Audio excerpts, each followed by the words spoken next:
I'm 13 years old, living in boarding school, and I'm in deep shit. I've only been in secondary school 2 months. It's 11 p.m., I've just come back home from a school excursion, and I haven't finished my homework. See, all throughout primary school, I was either a class monitor or a prefect. And unlike primary school, where they just threaten you with caning and maybe staying back after school, secondary school came with the added threat of demerit points. Now, I have no idea what a demerit point is. I just know I must avoid getting one at all costs. So, I walk into my room at 11 p.m. and open the door. Naturally, everything's in darkness. My roommate, Edwin, is fast asleep. Now, Edwin is the perfect student. He's the perfect prefect. He's the perfect solution to my homework. So I open his bag and take out his homework. I'm sure he wouldn't mind if I just borrow it for some reference, right?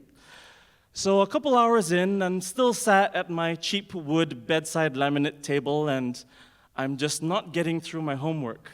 Chapter after chapter, a new chapter appears. I feel like I'm Mickey Mouse in The Sorcerer's Apprentice.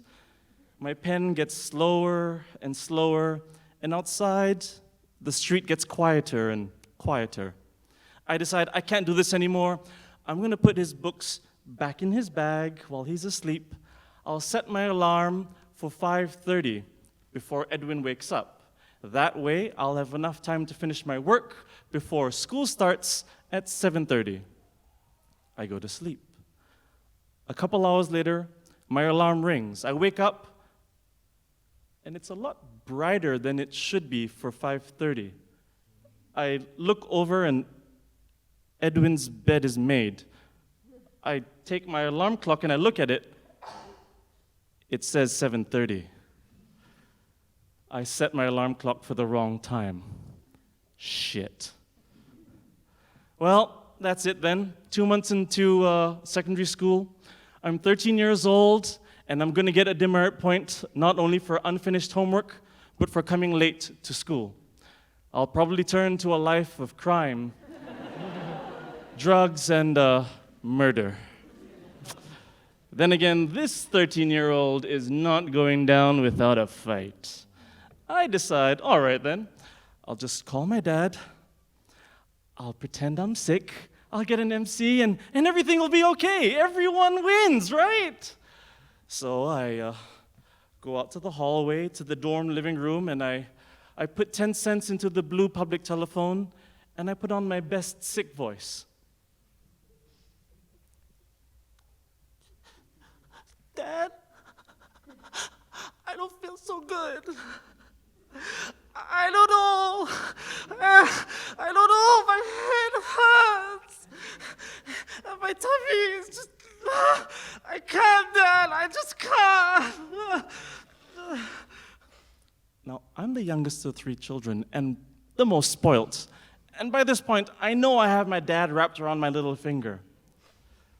So as I'm talking to my dad, and he's buying into my story, and he replies, well, all right, son, I'll come and get you, and then everything will be okay. And as I'm talking to him, along comes Yao Yang. Now, Yao Yang is late for school as well, and he overhears my conversation. And then he asks me, hey, are you okay? You don't look sick. Shit. So I'm on the phone, and I'm with my dad, and I can't possibly tell Yao Yang what's going on because I'll blow my cover. Not feeling well, Yao Yang, I can't. And he says, all right, I'll go and call the boarding school doctor. Shit. Then, of course, the panic in my voice only panics my dad further, and I rush to hang up on him.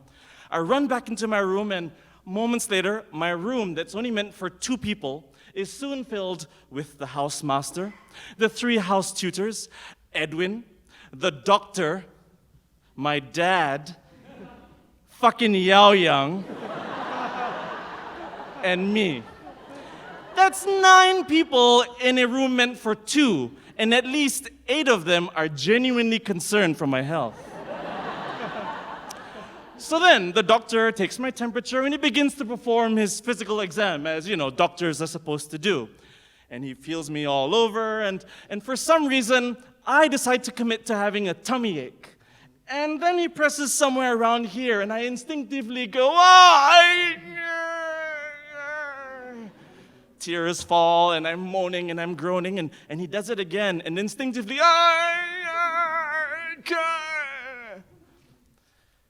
Then the doctor gets up from my bed.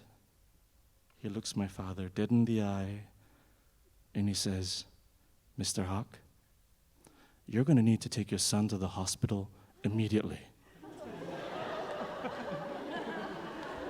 Shit.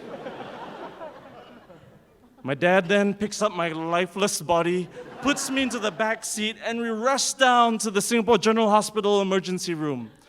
When we get there, they ask me no questions. They immediately attach a blood pressure monitor to me, and then they stab me with a drip.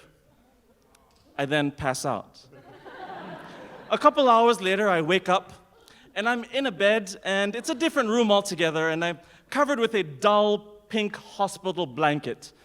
The typical dull pink hospital blanket every hospital seems to have. And around me, my entire family. And they're looking down at me as if I'm in a coffin.